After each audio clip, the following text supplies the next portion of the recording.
Haleluya, haleluya, haleluya, haleluya. Saya percaya kita semua diberkati. Amin. Iya kan? Kita udah mulai mengerti bahwa ada dua hal yang setan mau dalam hidup kita. Kalau dia tidak bisa buat kita bodoh, iya kan? Ada orang yang masuk gereja acuh aja gitu, bodoh aja tetap on gitu. Bertahun-tahun masuk gereja tanya murid Yesus berapa, udah jangan tanya cuma 15 kan? Iya. Jadi itu namanya udah on so tahu lagi saudara ya kan? Ada banyak orang yang dia bilang saudara, mari kita buka Injil Mazmur, iya kan? Dan iya dia pikir masih mending kalau Injil Mazmur. Ada lagi lebih kacau lagi, kita buka Injil Mansur, iya kan? Orang bingung Mansur apa gitu ya kan? Tapi itu yang saya bilang, ada banyak orang, pertama yang setan mau bodoh, supaya kamu tidak tahu, ya kan? Tetapi yang kedua, kalau orang itu pengen tahu aja gitu, setan buat dia sesat, ya kan? Karena dua hal ini itu yang dicari setan. Kalau setan tidak bisa hambat saudara untuk tidak, karena ada banyak orang pokoknya dia cuma yang penting cari mujizat. Pokoknya dia cuma cari, ini di gereja ada altar call nggak? Gitu itu aja yang dia cari, ya kan? Pokoknya kalau ada pendeta, langsung pendeta tolong tumpangin tangan. Kayaknya mantep banget gitu kalau pendeta udah tumpangin tangan, apalagi pakai goyang-goyang, pakai dorong jatuh dia. Loh, aduh mantep gue udah ngejeblak begini ya kan? Nah, it's good. Saya nggak bilang bahwa nggak boleh di jamaah Tuhan jatuh. Kalau di jamaah Tuhan jatuh boleh, ya kan? Tapi jangan karena didorong. Ya kan, kalau memang pengen jatuh, sering katanya jeger jatuh pasti. Iya kan? Iya kan? Tapi yang saya mau bilang sama saudara, ada orang pokoknya nggak mau tahu lah. Pendeta mau ngajar apa, saat pulang gereja orang tanya, tadi pendeta khotbah apa, tahu. Dia nggak ngerti. Pokoknya buat dia yang penting, dia kalau udah datang ke gereja, mudah-mudahan dapat berkat. Ya kan? Apalagi kalau ada altar call lumayan, ada yang pegangin kepala dingin loh kalau dipegangin pendeta katanya gitu. Iya kan? Mudah-mudahan dapat mujizat. Buat dia pokoknya cuma mujizat aja yang dia cari.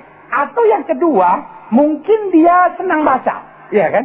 Senang pengen tahu ini apa, raja-raja ini apa, sejarah Israel itu gimana, kerajaan Yehuda itu bagaimana, perpecahannya di mana, ini bagaimana. Dia senang, dan kalau begitu, iblis mau supaya dia sesat. Iya kan? Karena ketika seorang sesat, dia tidak akan mengerti banyak. Alkitab bilang, kamu sesat karena kamu tidak mengerti kitab suci dan apa kuasa Allah. Nah, sementara peperangan terakhir adalah Antikris. Suka atau tidak suka, Antikris pasti datang. Saudara ngerti atau tidak ngerti firman, Antikris pasti datang. Nah, saudara pengen kasih dalam Tuhan, kalau kita lihat Alkitab, ternyata Alkitab tidak serumit yang kita bayangkan. Kadang-kadang kita pikir, waduh ini Antikris ini urusan apa? Nah, kita mau lihat dulu ayat-ayat yang tadi sudah beberapa dibacakan. Saya mau bacakan lagi, supaya setiap saudara tambah mantap, saudara ya. 1 Yohanes 2, ayatnya yang ke-18. Judulnya jelas, Antikristus. Anak-anakku, waktu ini dikatakan apa? Adalah waktu yang terakhir. Dan seperti yang telah kamu dengar, seorang antikris akan datang. Sekarang telah apa? Bangkit banyak antikristus. Jadi pertanyaan saya, menurut ayat firman Tuhan ini, antikristus sudah ada atau belum? Hah? Sudah ada atau belum? Sudah. Kapan adanya? Hah? Dari zaman Alkitab. 2000 tahun yang lalu kan udah ada itu. Dari zaman Rasul Yohanes menulis, karena di sini bilang apa? Dan sekarang telah bangkit banyak apa? Antikristus. Itulah tandanya bahwa waktu itu benar-benar adalah waktu yang apa? Terakhir. Memang mereka berasal dari apa? Antara kita. Jadi Antikristus Kristen nggak? Hah? Yohanes Kristen nggak? Memang mereka berasal dari antara kita. Nanti saya jelasin. Karena saya senang sekali belajar Antikris. Karena waktu saya SMP, jadi saya udah bertobat dari usia muda sekali.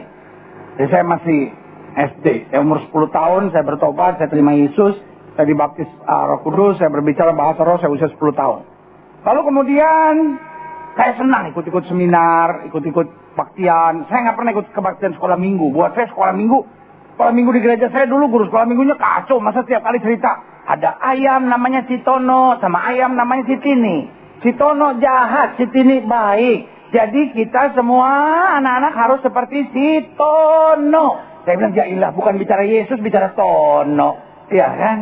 Jadi udahlah, saya nggak mau ikut sekolah minggu lah. Saya mau dengar firman Tuhan yang betul. Saya juga nggak tahu kenapa, padahal usia saya masih 10 tahun, 11 tahun gitu. Saya nggak senang dengar cerita. Habis buat saya, lagu sekolah minggu juga yang ikan di laut berenang. Terus apa lagi itu yang kambing embek, kucing meong-meong. Saya bilang ini bukan nyembah Tuhan malah. Di sorga nanti pakai baju putih atas kepala. Guru sekolah minggu salah, mahkota duri katanya gitu. Aduh kacau dah saya pikir. Udah nggak bener semua nih. Saya pikir aduh repot nih saya kalau begini nih ya. Jadi memang nggak tahu, memang udah pilihan Tuhan. Kali jadi dari kecil saya udah nggak suka sekolah minggu. Saya mau yang lebih serius gitu. Ya kan jadi saya dari kecil pengennya denger firman Tuhan yang suka senangnya juga ikutnya ajaran sesat begitu-begitu. Waktu saya masih SMP, saya nggak pernah bisa lupa hari itu. Tuh ada seminar waktu itu yang ngajar dari Amerika. Lalu dia bilang waktu itu belum ada komputer, belum ada, sama sekali belum ada. Komputer yang ada tuh masih kecil alatnya, terus disambung ke TV. Bahasanya dulu masih apa? Bahasa COBOL gitu-gitu deh, bahasa komputer gitu-gitu deh. Belum ada laptop, apa belum ada. Nyambungnya masih ke TV waktu itu. Cuman simple banget itu komputer. Ya kan? Terus berapa tahun kemudian keluar yang printernya pakai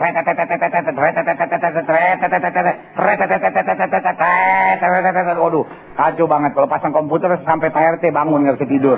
Ya kan? Nah, lalu ini waktu belum banyak, masih sedikit sekali. Komputer-komputer masih kecil, terus masih disambung ke televisi. Lalu ini pengajar bilang begini, bahwa antikris itu angkanya 6. Lalu dia mulai C, jadi C itu A, B, C. C itu 3. Kali 6 sama dengan 18. O itu berapa? A, B, C, D, E, F, G, H, I, J, K, L, M, N, O. 15 kali 6. Berapa itu? 90. Saudara tahu nggak? Itu saudara kalau nggak percaya jumlahin aja nanti sampai rumah. Jangan sekarang, lu dengerin dulu gua khotbah. Iya kan? Saudara sampai rumah, saya hitung jumlahin. Kali 6, 18, kali 6. Itu pasti ujungnya bawahnya 666 pasti. Nggak tahu kalau salah dia yang salah, saya nggak pernah ngecek, saya percaya aja sama dia. Iya kan? Dia buktiin gitu. 3 kali 6 sama dengan 18. Dia jumlahin tak. Di bawahnya bener. CO. Jadi jangan pakai bahasa Indonesia ya, pakai bahasa Inggris.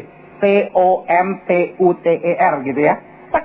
Sampai di bawah jumlahnya 666. Dia bilang 666 antikris ini adalah komputer.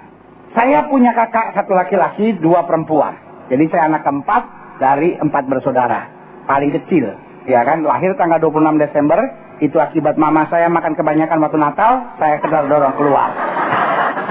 Saya mesti lahir bukan tanggal 26 Desember. Cuma mama saya makan kebanyakan tanggal 25 Desember pas Natal. Terdorong keluar. Ini kenapa nih saya keluar? Oh, rupanya ada babi rica, ada Brenebon, ada bakmi, dorong.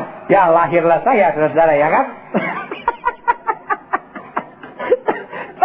Saya anak keempat, saudara ya kan. Nah, kakak saya beda setahun sama saya.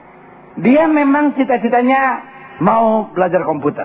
Jadi dia mulai belajar komputer. Waktu itu beli komputer di rumah yang nyambung ke TV masih, saudara. Terus akhirnya berapa tahun kemudian udah mulai ada satu komputer di rumah. Ya kan, modelnya masih bukan yang kayak sekarang ya kan. Nah, saya mau masuk sekolah pendeta. Jadi akhirnya saya tumpang tangan. Tiap kali saya lewat di kamar kakak saya dalam nama Yesus. Roh-roh antikris, aku patahkan dalam nama Yesus. Saya coba ngomong sama dia bahwa komputer ini adalah setan. Tapi kakak saya bilang nggak bisa. Satu kali seluruh dunia akan memakai komputer. Mama saya bilang enggak. Satu saat pasti dunia akan komputer. Saya bilang enggak, ini alat setan, saudara. Jadi saudara tahu, sampai saya lulus kuliah, tombol on off komputernya saya nggak tahu di mana. Padahal di rumah ada 2. Saya nggak mau pakai komputer. Saya ngetik skripsi pakai ketikan yang dan saya tahu itu kalau ketik skripsi 1 kali salah, terima kasih. Iya kan? Kita udah bikin terus kan ini kan apa tuh namanya ke dosen penguji, ke dosen pembimbing kan. Dosen pembimbing kan dia main coret aja kan, ini salah. Ketik lagi sampai rumah, enak aja lu kan coret-coret. Gua nih kenal lagi. Waduh, saya diketawain habis sama kakak saya. Kakak saya cuma bilang gini, pakai komputer, betulinnya gampang, tinggal langsung jadi semua lagi. Saya bilang enggak, lebih baik susah tapi tidak menyangkal Yesus. Sampai akhirnya saya kena persoalan. Kalau dalam waktu seminggu ini tidak selesai skripsi saya, mesti tahun depan wisuda. Oh Tuhan, nggak bisa begini. Terpaksa Tuhan, Mungkin Tuhan nggak suka dengan cara ini. Tapi saya juga nggak suka kalau tahun depan baru sudah. Tuhan kalau ini memang dosa ampuni. Tapi nggak apa-apa. Alatnya setan kita pakai, tapi dianya kita tolak tetap. Jadi sebenarnya udah kerjaan dah. Ketik dah cepat dah. Tapi saya masih belum bisa ngetik. Jadi dia yang ketikin. Dia ketikin seret. Saya bilang, waduh wujud. Gampang banget ya. Dia bilang ini kan gampang. Kalau udah salah tinggal ini ya. Jadi terus. Nah kan ganti dia itu dihapus. Oh jadi nggak usah pakai tip X. Komputer kan bikin tulisan tip X lu gitu. Kita kalau ngetik kan salah tip X. Wah salahnya banyak sih. Nah saya yang kasih dalam Tuhan itu yang saya bilang. Sekali kita salah ngerti, ada banyak hal yang bisa kacau terjadi. Makanya saya mau sudah ngerti perspektif antikris dari pengajaran firman yang betul. Amin. Right, kita lihat selanjutnya ya. Ayat 19. Memang mereka berasal dari antara kita. Ya kan? Lalu pengajaran udah mulai, oh ini Katolik ini. Karena sama-sama dari kita nih. Tapi dia ada, pausnya punya, dia punya mahkota paus, dikupas dan segala macam, dibuktikan ini antikris. Astaga. Padahal, kita harus lihat konteks. Ini konteksnya waktu Yohanes bicara, Katolik belum ada. Protestan aja belum ada, saudara. Iya kan? Jadi waktu dia bicara memang berasal dari antara kita. Tetapi mereka tidak sungguh-sungguh termasuk pada kita. Sebab jika mereka sungguh-sungguh termasuk pada kita, niscaya mereka tetap bersama-sama dengan kita. Tapi hal itu terjadi supaya menjadi nyata bahwa tidak semua mereka sungguh-sungguh termasuk pada kita. Tapi kamu telah beroleh pengurapan. Sama-sama bilang sama saya pengurapan. Bilang sama saudara-saudara, tuh kan kita diurapi. Dari yang kudus dan dengan demikian kamu semua mengetahui. Artinya apa? Kalau kita punya pengurapan, kita akan mengetahui apa itu pengurapan. Nah ini dia. Pengurapan artinya Tuhan tinggal di dalam kita. Apa itu Tuhan tinggal di dalam kita? Alkitab bilang jika aku tinggal dalam kamu, jika kamu tinggal dalam aku dan firmanku. Sama-sama bilang sama saya firman. Amin. Berarti seorang yang diurapi artinya seorang yang hidupnya dipenuhi dengan apa? Firman. Amin. Berarti bukan, ada kebaktian pengurapan di gereja kita. 3 kursi sampai patah. 2 tiang lenyap. Ada pengurapan. Tiang-tiang pada patah. Itu bukan pengurapan. Ya, itu kesetanan, saudara. Ya, kan ada banyak orang pikir pengurapan tuh makin banyak goyang. Di gereja bayangin kursi-kursi 12 sampai patah. Masih penting di gereja gua. Kepala pendetanya patah. Ya kan? Kenapa yang kasih dalam Tuhan? Pengurapan tuh bukan soal ada yang gemeter atau nggak gemeter. Di gereja ini kita percaya orang di jamaah Tuhan ada yang gemeter. Haleluya. Ya kan? Nggak apa-apa. Ya kan? Tapi jangan gemeter karena lihat orang lain gemeter. Mesti gemeter. Ini namanya pengurapan. Akhirnya kita bingung ya, mana pengurapan, mana goyang patah-patah. Jadi, saya mau tegaskan buat saudara bahwa apa artinya pengurapan? Pengurapan artinya seorang yang diurapi itu bukan sekedar seorang yang bisa tiba-tiba bergoyang-goyang, tiba-tiba jatuh, tiba-tiba terlompat, tertempel di atas, nempel dia di atas, diurapi dia, rocicak, ya kan? Bukan, tapi diurapi artinya kamu tinggal dalam aku dan firmanku tinggal dalam kamu. Artinya waktu seorang itu hidup dalam firman dan membiarkan firman mengalir dalam hidupnya, buat saya itulah orang yang diurapi. Amin. Orang boleh bergetar waktu didoain, ya. Tetapi kalau hidupnya tetap iri, hidupnya tetap zina, buat saya bukan diurapi, ya kan? Buat saya munafik orang kayak begitu. Sampai sini sudah ngerti mau saya. Amin. Iya kan? Kita lihat selanjutnya. Kamu telah menerima pengurapan, ya kan? Dari yang kudus, dan dengan demikian kamu semua mengetahuinya. Aku menulis kepadamu bukan karena kamu tidak mengetahui kebenaran, tapi justru karena kamu mengetahuinya. Dan karena kamu juga mengetahui bahwa tidak ada dusta yang berasal dari apa? Kebenaran. Siapa yang pendusta itu? Bukankah dia yang menyangkal bahwa Yesus adalah Kristus? Dia itu adalah antikristus. Yaitu dia yang menyangkal baik Bapa maupun anak. Sebab barang siapa menyangkal anak, ia juga tidak memiliki Bapa. Barang siapa mengaku anak, ia juga memiliki Bapa. Dan kamu, apa yang telah kamu dengar dari mulanya itu yang harus tetap tinggal dalam kamu. Jika apa yang telah kamu dengar dari mulanya itu tetap tinggal dalam kamu, maka kamu akan tetap tinggal dalam anak dan di dalam Bapa. Dan inilah janji yang dijanjikannya sendiri kepada kita, yaitu apa? Jadi jelas, Kristus menjanjikan hidup yang kekal. Amin. Iya kan? Dan itu berarti antikris membawa pada kematian yang kekal. Nah, sekarang kita lihat 1 Yohanes 4 ayat 3. 1 Yohanes 4 ayat 3 bilang, dan setiap roh yang tidak mengaku Yesus tidak berasal dari Allah. Roh itu adalah roh antikristus, dan tentang dia telah kamu dengar bahwa ia akan datang, dan sekarang ini ia sudah ada. Kita lihat lagi satu lagi ayatnya. 2 Yohanes 1 ayat 7. Sebab banyak penyesat, sama-sama bilang sama saya penyesat. telah muncul dan pergi ke seluruh dunia yang tidak mengaku bahwa Yesus Kristus telah datang sebagai manusia. Itu adalah si penyesat dan apa? Antikristus. Ya. Nah, secara singkat saya mau jelaskan dalam pendahuluan, saya tegaskan begini. Akhir zaman ini, suka atau tidak suka, pasti harus berakhir dengan apa? Peperangan besar. Sama-sama bilang sama saya, peperangan besar. Saudara bisa lihat dalam Wahyu pasal 19, ayat 11 sampai 14. Saya mau ayat-ayatnya sudah ngelihat ya. Lalu aku melihat sorga terbuka, sesungguhnya ada seekor kuda putih. Dan ia menungganginya bernama yang benar dan yang setia dan yang benar. Ia menghakimi dan berperang dengan adil. Dan matanya bagikan nyala api. Di atas kepalanya terdapat banyak mahkota. Daripadanya ada tertulis satu nama yang tidak diketahui seorang pun kecuali apa? Ia sendiri. Ayat 13. Aha. Dan ia memakai jubah yang telah dicelup dalam darah. Dan namanya ialah apa? Firman Allah. Kira-kira siapa ini? Yesus. Yesus adalah firman Allah. Amin. Dan semua pasukan yang di sorga mengikuti dia. Mereka menunggang kuda putih dan memakai lenan halus yang apa? Putih bersih. Jadi, suka atau tidak suka, peperangan di akhir zaman dipimpin oleh Kristus Yesus sendiri. Amin. Makanya Yesus disebut juga sebagai apa? Imam Mahdi. Sebagai hakim yang adil. Dan itu diakui bahwa dia akan menjadi Imam Mahdi. Orang boleh bilang Yesus bukan Tuhan, orang boleh bilang Yesus cuma Nabi, orang boleh bilang apa, tetapi orang mengakui bahwa yang menjadi pemimpin peperangan terakhir adalah Kristus. Amin. Kita lihat selanjutnya. Di sini saya catat begini, dan akan diakhiri dengan apa? Pembuangan iblis. Jadi jelas, ini Kristus yang pimpin berhadapan dengan iblis. Lihat selanjutnya. Wahyu 20 ayat 10. Dan iblis yang menyesatkan mereka dilempar ke dalam lautan api dan belerang. Itu tempat binatang dan nabi palsu itu. Dan mereka disiksa siang malam sampai selama-lamanya.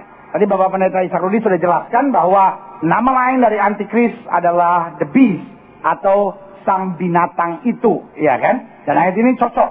Bilang apa? Bahwa iblis dibuang ke tempat binatang itu dan nabi palsu itu. Dan mereka disiksa siang malam sampai apa?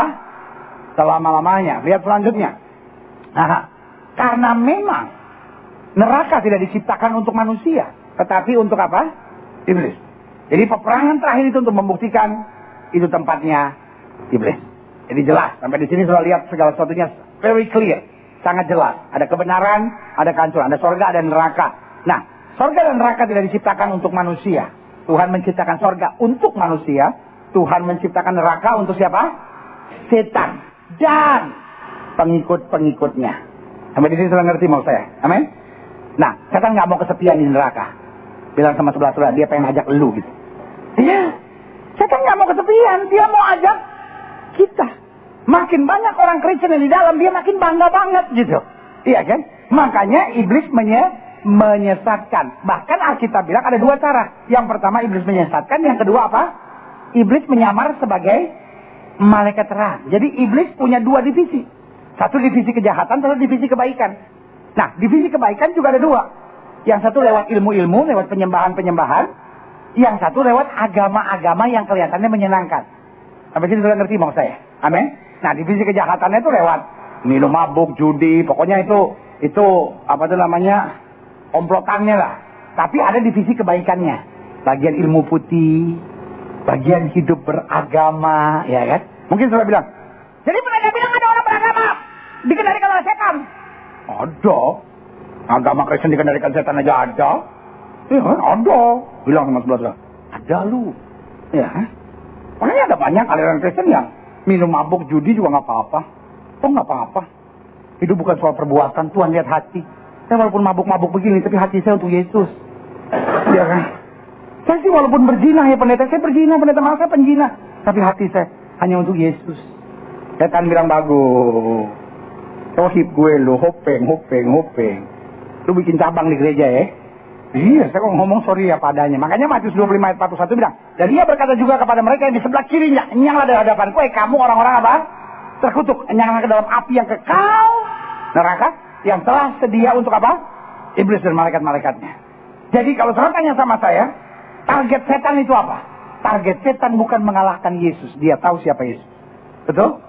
Makanya ketika menghadapi orang Gadara, orang Gerasa itu. Setan bilang apa? Kau mau apa dengan aku, hai anak Allah yang maha tinggi? Jangan siksa aku. Dia tahu betul bahwa tujuan iblis bukan menjatuhkan Yesus karena nggak ada gunanya. Tapi tujuan iblis untuk apa? Menyeret saudara ke neraka. Itu cita-citanya. Cita-cita setan bukan membangun kuil sebanyak-banyaknya, membangun perzinahan sebanyak-banyaknya. Apa artinya dia bangun perzinahan kalau akhirnya kau bertobat? Tujuannya cuma sederhana. Somehow, apapun, iblis mau buat apapun, tujuannya supaya saudara nemenin dia di neraka. Ya, lihat selanjutnya. Nah, untuk itu, I'll make it simple. Saya akan buat segala sesuatu sangat simple. Berarti di akhir zaman ini akan ada dua kubu besar. Betul?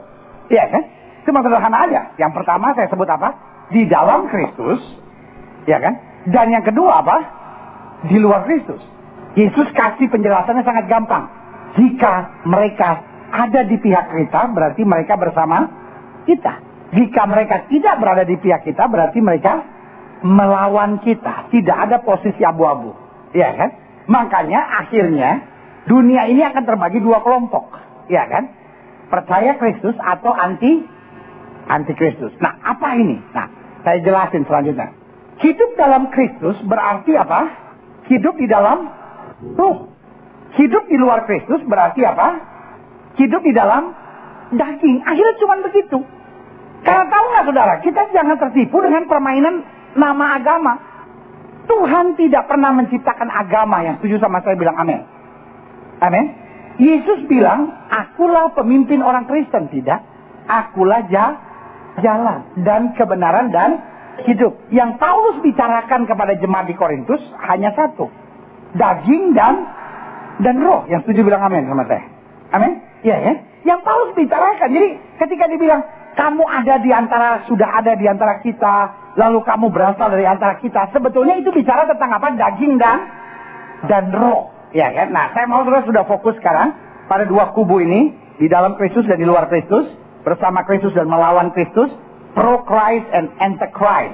Dan intinya sederhana, hidup dalam roh dan hidup dalam daging. Apapun agama saudara. Tapi sekarang persoalannya roh dan soal apa? Daging. Nah, kita mulai dari Kejadian 3 ayat 15. Nah, seru nih kalau udah sampai sini nih. Kejadian 3 ayat 15. Aku akan mengadakan permusuhan antara engkau dan perempuan ini. Jelas. Amin. Jadi seluruh keberadaan firman mulainya dari ayat ini. Aku akan mengadakan permusuhan. Sama-sama bilang sama saya permusuhan. Antara engkau dan apa? Perempuan ini. Antara keturunanmu dan apa? Keturunannya. Keturunannya akan meremukkan apa? Kepalamu. Dan engkau akan meremukkan apa? Tumitnya. Ini bicara tentang siapa? Hah?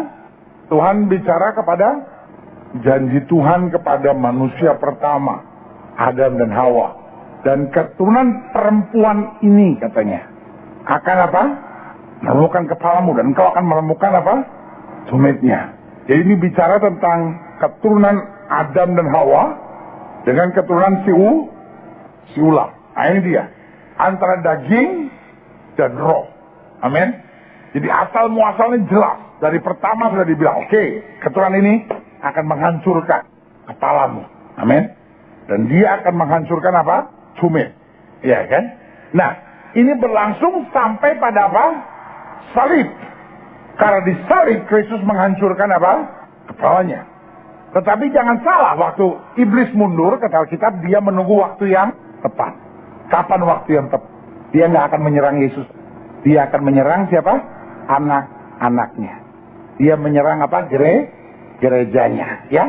Jadi asalnya antikris kita mulai lihat sejarahnya dari Kejadian 3 ayat 15. Nah, peperangannya sudah bisa lihat di Wahyu pasal 12 ayat 13 sampai 17. Dan ketika naga itu sadar bahwa ia telah dilemparkan ke atas bumi, ia memburu perempuan yang melahirkan apa? Anak laki-laki itu. Kepada perempuan itu diberikan kedua sayap dari burung nasar yang besar supaya ia terbang ke tempatnya di padang gurun, di mana ia dipelihara jauh dari tempat ular itu selama 1 masa dan 2 masa dan setengah masa. Lalu ular itu menyemburkan dari mulutnya air sebesar sungai ke arah perempuan itu supaya ia dihanyutkan ke sungai itu. Ayat 16. Aha. Tetapi bumi datang menolong perempuan itu. Ia membuka mulutnya dan menelan sungai yang disemburkan naga itu dari mulutnya. Maka marahlah naga itu pada perempuan itu lalu pergi memerangi keturunan yang lain yang menuruti hukum-hukum Allah dan memiliki kesaksian Yesus. Saya nggak akan detail ini bicara tentang apa, ini bicara tentang apa. Kita bicara yang simpel-simpel aja. Bicara tentang perempuan, gereja Tuhan selalu digambarkan sebagai apa? Mempelai perempuan Kristus. Amin? Iya kan? Nah, iblis tahu Dia tidak mungkin memerangi gereja, tetapi gereja yang melahirkan. Amin. Gereja melahirkan siapa? Kita. Iya kan? Karena kita adalah orang-orang gereja, anak-anak Allah. Iya kan? Yang kata Alkitab ayat 17 tadi bilang apa? Maka marah naga itu pada perempuan itu lalu pergi memerangi apa? Keturunan yang lain yang menuruti hukum-hukum Allah dan memiliki kesaksian Yesus. Amin. Dalam menuruti hukum Allah, memiliki kesaksian Yesus. Nah, kita yang coba diperangi. Sampai jadi makin jelas nggak buat saudara? Iya kan? Keturunannya dengan keturunan si Ulam. Nah, kita lihat sekarang dalam Galatia. Saya akan lihat makin jelas lagi. Galatia 4 ayat 21 sampai 25. Katakanlah kepadaku, hai kamu yang mau hidup di bawah hukum Taurat, tidakkah kamu mendengarkan hukum Taurat? Bukan kalau tertulis bahwa Abraham mempunyai 2 anak, seorang dari perempuan yang menjadi hambanya dan seorang dari perempuan yang merdeka. Tapi anak dari perempuan yang menjadi hambanya itu diperanakan menurut daging, dan anak dari perempuan yang merdeka itu oleh karena apa? Janji. Ayat 24. Ini adalah satu kiasan, sebab kedua perempuan itu adalah 2 ketentuan Allah. Yang satu berasal dari Gunung Sinai dan melahirkan anak-anak perhambaan, itulah Hagar. Hagar ialah Gunung Sinai di tanah Arab. Dan ia sama dengan Yerusalem yang sekarang, karena ia hidup dalam perhambaan dengan apa? Anak-anaknya. Nah, jadi jelas sekali Alkitab bilang apa? Alkitab bilang gambaran tentang daging dan roh itu sentralnya ada pada siapa? Abraham. Keturunan roh adalah siapa? Ishak. Dan keturunan daging adalah apa? Ismail. Dan Alkitab bilang apa? Yang dari daging, ya kan? Kalau sudah baca terus ayat yang ke-27 kalau saya nggak salah, yang dari daging akan menganiaya yang dari apa? Roh. Nah, kenapa menganiaya? Jelas, ajaran Kristus dalam roh berkata apa? Kalau seorang tampar pipi kiri, berikan kepadamu pipi kanan. Sampai sini udah mulai makin jelas nggak buat saudara? Iya kan? Nah, sementara kalau sudah lihat dalam Kejadian, saya mau dari pertama gitu sudah ngikutin jelas gitu supaya sudah nggak pikir saya bikin apa lagi. Kejadian 16, ini soalnya saya akan bicara hal-hal yang kedengarannya sangat sensitif sekali. Ayat 11 dari Kejadian 16. Selanjutnya ini bicara sama ya Hagar dan Ismail ya.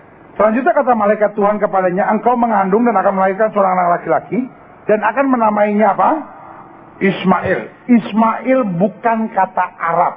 Ismail adalah kata Ibrani, kata Yahudi. Isma artinya dengar, El artinya Allah, ya kan?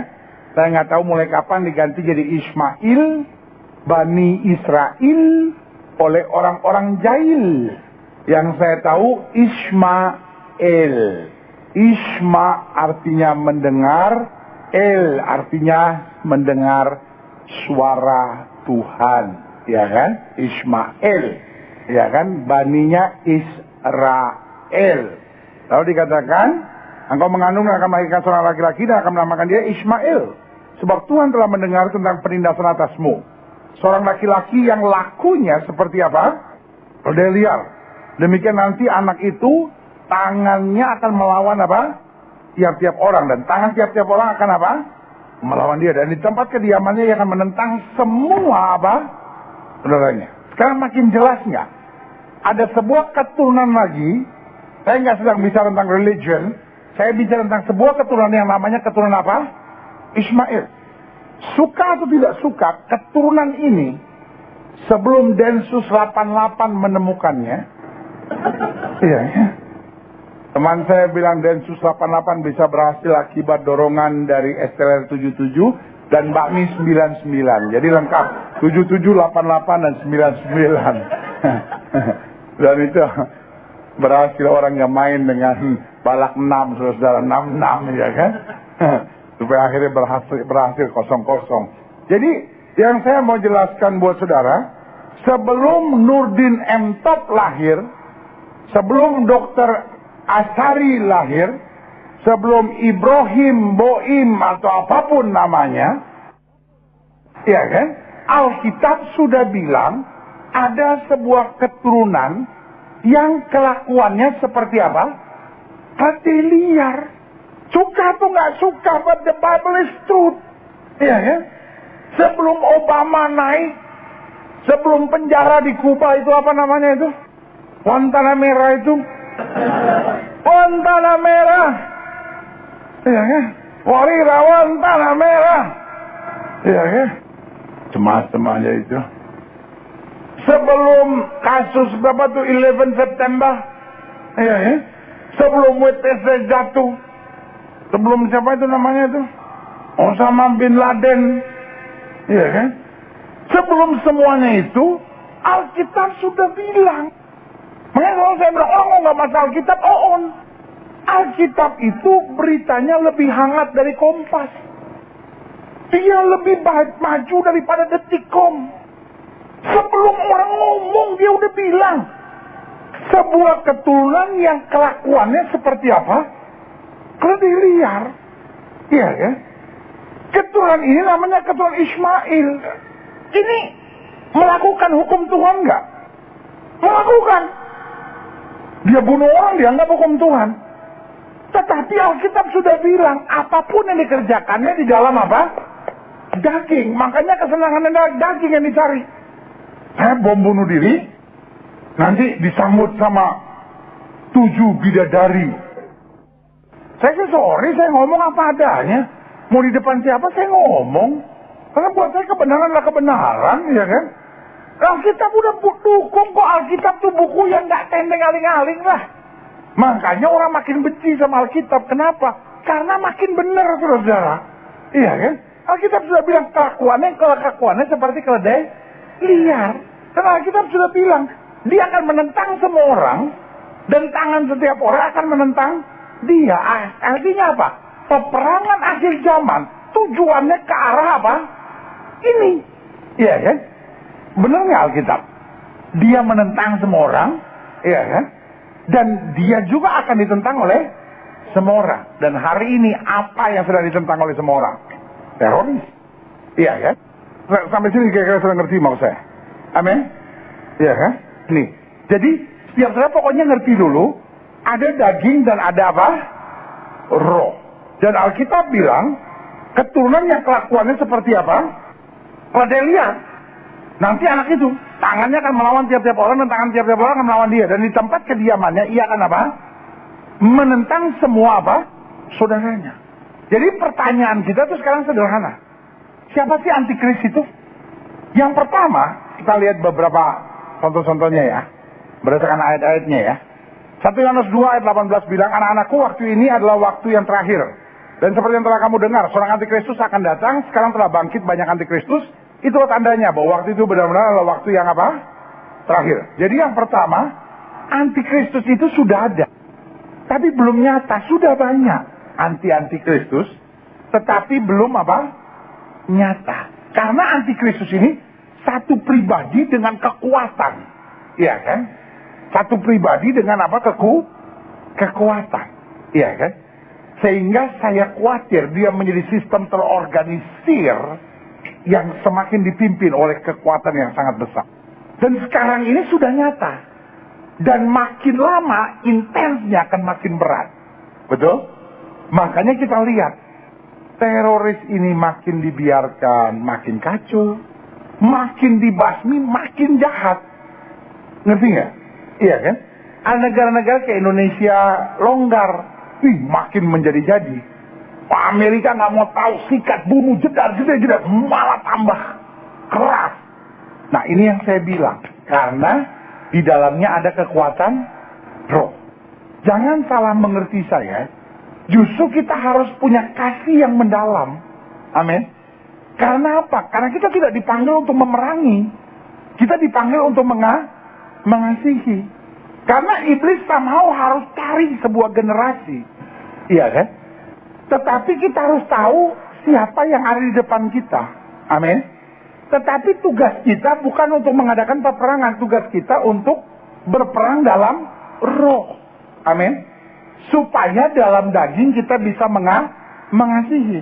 Supaya kita bisa mengerti bahwa doa Yesus bilang ampunilah mereka sebab mereka tidak tahu apa yang mereka perbuat. Iya kan? Kita lihat selanjutnya. Jadi saya nggak mau saudara, waduh ini berarti musuh kita. Enggak, peperangan kita bukan melawan darah dan daging. Makanya saya selalu bilang, yang masih punya darah, masih punya daging bukan musuh kita. Ya, memang mereka berasal dari antara kita, tapi mereka tidak sungguh-sungguh termasuk pada kita. Sebab jika mereka sungguh-sungguh termasuk pada kita, niscaya mereka tak bersama-sama dengan kita, tapi hal itu terjadi supaya menjadi nyata bahwa tidak semua mereka yang sungguh-sungguh termasuk pada kita. Jadi yang kedua, antikris itu berasal dari kita. Nah, saya mau sudah jelas, waktu Yohanes bicara, Yohanes belum mengerti tentang Protestan, Katolik, karismatik, belum. Karena yang Yohanes mengerti waktu itu, keturunan Abraham, Ishak, atau Ismail, agama Islam pun belum ada. Iya, saya wawancarai wali kota Bethlehem dan wali kota Nazaret waktu saya di Israel kemarin. Jadi saya wawancarain, saya tanya gini sama wali kota Bethlehem dan Nazaret, dua-duanya saya tanya hal yang sama. You are Arab, you are Palestine, but you are Christian. Kamu Arab, kamu orang Palestina, dan kamu Kristen. Dan kamu menjadi wali kota. Bagaimana caranya itu? Dia bilang, selama ini ada konotasi yang umum bahwa setiap orang Arab pasti Muslim. Itu keliru. Karena Arab pertama kali menerima kekristenan itu di abad-abad pertama. Dan mengenal Islam itu setelah tahun 600. Iya kan? Setelah abad ke-6, setelah abad ke-7. Jadi sudah bisa bayangkan bahwa yang pertama diterima oleh Arab sebagai agama justru adalah Kristen. Lalu dia bahkan jelaskan, ini orang Arab, totally Arab, bahasanya Arab. Ya kan? Hidung ala punten. Arab maksudnya. Iya, nanti mungkin Desember saya undang dia datang, karena sekarang kita berkawan baik sama wali kota Bethlehem itu. Jadi, jelas-jelas dia bilang, sebelum Amerika cetak Alkitab, kita cetak Alkitab dulu. Alkitab pertama kali justru dalam berbahasa Arab lebih dulu daripada bahasa Inggris. Sampai sini kira-kira sudah ngerti mau saya? Iya kan? Jadi yang saya mau jelaskan buat saudara, waktu Yohanes berbicara, bahwa mereka berasal dari kita, itu artinya apa? Mereka menghargai sama-sama berasal dari apa? Anak cucu Abraham. Jadi Alkitab itu jangan kita pikir rumit-rumit gitu. Enggak. Sangat sederhana. Di zaman itu hanya dari anak cucu Abraham. Satu keturunan Ishak, satu keturunan Ismail. Satu roh, satu secara daging. Ya, selanjutnya. Jadi orang Kristen yang hidupnya daging bisa jadi antikris juga. Bisa, jangan salah. 1 Yohanes 2:21, aku menulis kepadamu bukan karena kamu tidak mengetahui kebenaran, tapi justru karena kamu mengetahui dan karena kamu juga mengetahui bahwa tidak ada dusta yang berasal dari apa? Kebenaran. Jadi siapa antikris? Selanjutnya, antikris menghalalkan dusta. Asal tujuannya baik, dusta boleh. Ya kan? Asal tujuannya baik, kawin 5 kali juga boleh. Asal tujuannya baik, pasang bom juga boleh. Ya kan? Buat mereka yang penting tujuan. Gitu. Tetapi hidup Kristen bukan soal tujuan. Hidup Kristen yang penting jalannya benar. Selanjutnya Tuhan yang menyelesaikan buat kita. Amin. Karena daging mengandalkan kekuatan daging. Mengandalkan strategi daging. Tetapi karena roh, kita percaya dan berserah penuh pada Tuhan. Kasih tepuk tangan yang meriah buat Tuhan. Selanjutnya, siapa antikris itu? 1 Yohanes 2:22. Siapakah pendusta itu? Bukankah dia menyangkal bahwa Yesus adalah Kristus? Dia itu adalah antikristus, yaitu dia yang menyangkal baik Bapa maupun anak. Jadi selanjutnya kita lihat siapa antikris itu. Antikris menyangkal kekristusan Yesus. Yesus boleh nabi, tapi dia bukan Al-Masih. Dia bukan yang diurapi. He is not the anointed one. Dia bukan anak Allah, ya kan? Jadi menyangkal kealahan Kristus. Selanjutnya, jadi sekarang makin jelas ya, makin titiknya makin lihat sekali. Dagingnya kemana dan akhirnya tujuannya kemana. 2 Tesalonika 2:4. Yaitu lawan yang meninggikan diri di atas segala yang disebut atau yang disembah sebagai Allah. Bahkan dia duduk di bait Allah dan mau menyatakan diri sebagai apa? Allah. Selanjutnya, antikris, kata Alkitab jelas disebut sebagai lawan yang menduduki apa? Bait Allah. Ingat, sentral Alkitab adalah apa? The temple of God. Dan bait Allah tidak boleh sembarang dibangun. Bait Allah nggak boleh sewa ruko-ruko gitu, bangun bait Allah, nggak bisa. Bait Allah harus dibangun hanya di tempat di mana Abraham mempersembahkan domba, ya kan? Di tempat di mana dia mau mempersembahkan Ishak, Tuhan membawa domba, Yehova Yireh, Allah melihat. Karena itu Allah menyediakan di situ Temple of Mount. Di situ boleh dibangun bait Allah. Tetapi sekarang siapa yang duduk di situ? Iya kan? Alkitab bilang ketika pembinasa keji sudah berdiri di atas bait Allah. Iya kan? Jadi kenapa disebut pembinasa keji? Karena memang mengadakan pembunuhan. Dianggap normal sekali demi sebuah tujuan. Gerakan di dalam ini yang mau menghancurkan, yang mau membunuh, yang mau mendatangkan perzinahan, yang mau mendatangkan hal-hal daging di mana manusia mengandalkan kekuatan sendiri. Itu yang menjadi antikristus. Makanya sistemnya lebih terkoordinir sekarang dalam istilah apa? Teroris. Ya kan? Dan Alkitab udah bilang kelakuannya seperti apa? Keledai liar. Keledai itu kan bodoh. Bodoh kalau normal masih nggak apa-apa, udah bodoh liar. Liar kalau pinter masih nggak apa-apa, masih pakai otak. Udah bodoh liar, udah liar bodoh, astaga. Ya kan? Selanjutnya, menghadapi antikris, Alkitab jelas bilang harus dengan apa? Pengurapan. Iya kan? Nggak bisa dengan kekuatan daging lalu membenci, enggak. Artinya dengan mengenal firman, membagikan firman, ya kan? Menyelamatkan. Itu sebabnya Alkitab bilang berbahagialah orang yang membawa damai karena mereka disebut apa? Anak Allah. Saya tidak akan berdiri di sini dan bilang, ayo, apa yang kita bisa serang, kita serang. Bodoh. Yang justru saya bilang, ayo, mari kita berikan kasih. Mari kita nyatakan kehendak Allah. Mari kita berdoa. Sehingga kemurahan Tuhan datang. Kristus tetap duduk di tahta kemuliaannya. Berikan tepuk tangan yang meriah.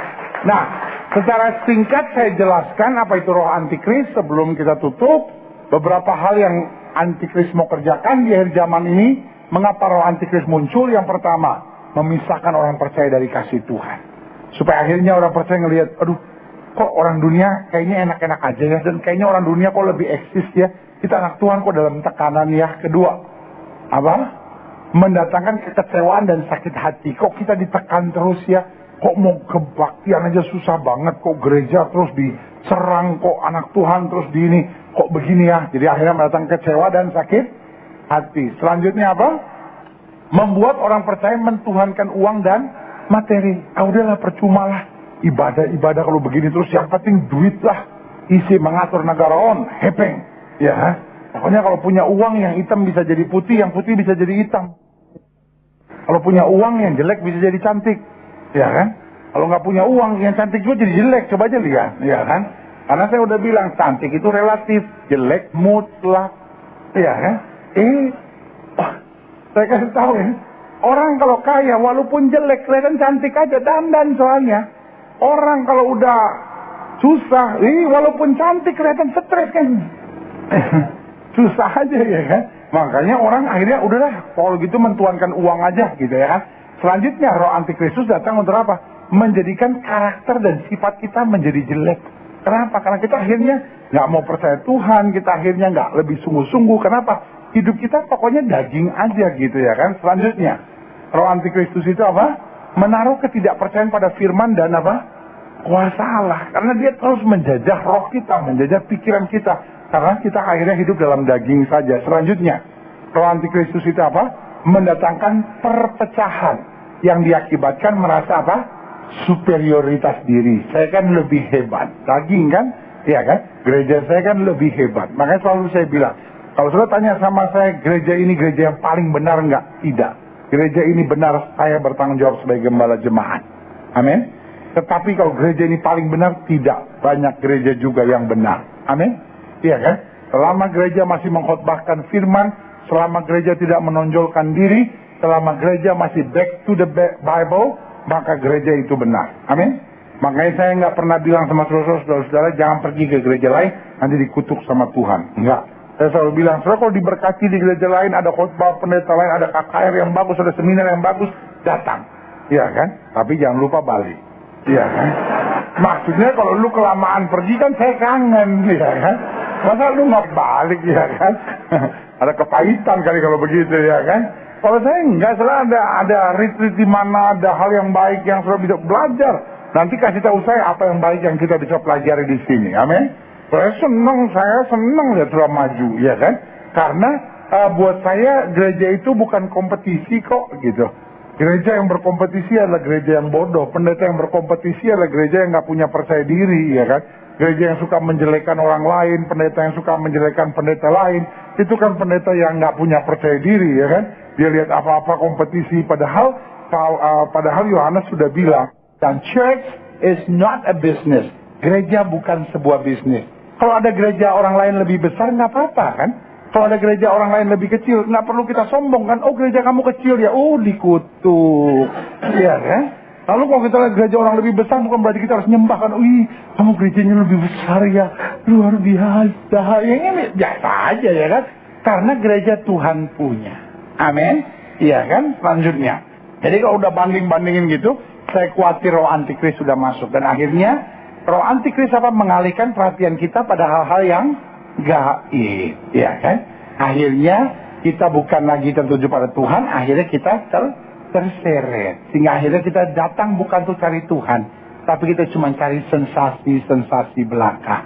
Hari ini saya percaya roh di dalam kita lebih besar dari roh yang dalam dunia ini. Amin. Kasih tepuk tangan yang meriah buat Tuhan. Sebagai penutup, saya tekankan di sini, ingatlah 1 Yohanes 5 ayat 4 sampai 5. Sebab semua yang lahir dari Allah mengalahkan dunia. Dan inilah kemenangan yang mengalahkan dunia, iman kita. Siapakah yang mengalahkan dunia? Selain daripada dia yang percaya bahwa Yesus adalah anak Allah. Jadi prinsip akhir zaman, jika saya tidak mengalahkan, maka kita akan dikalahkan. Kalau saya tidak menang, saya akan dihancurkan. Bahwa jadilah kuat. Sama-sama bilang sama saya harus kuat.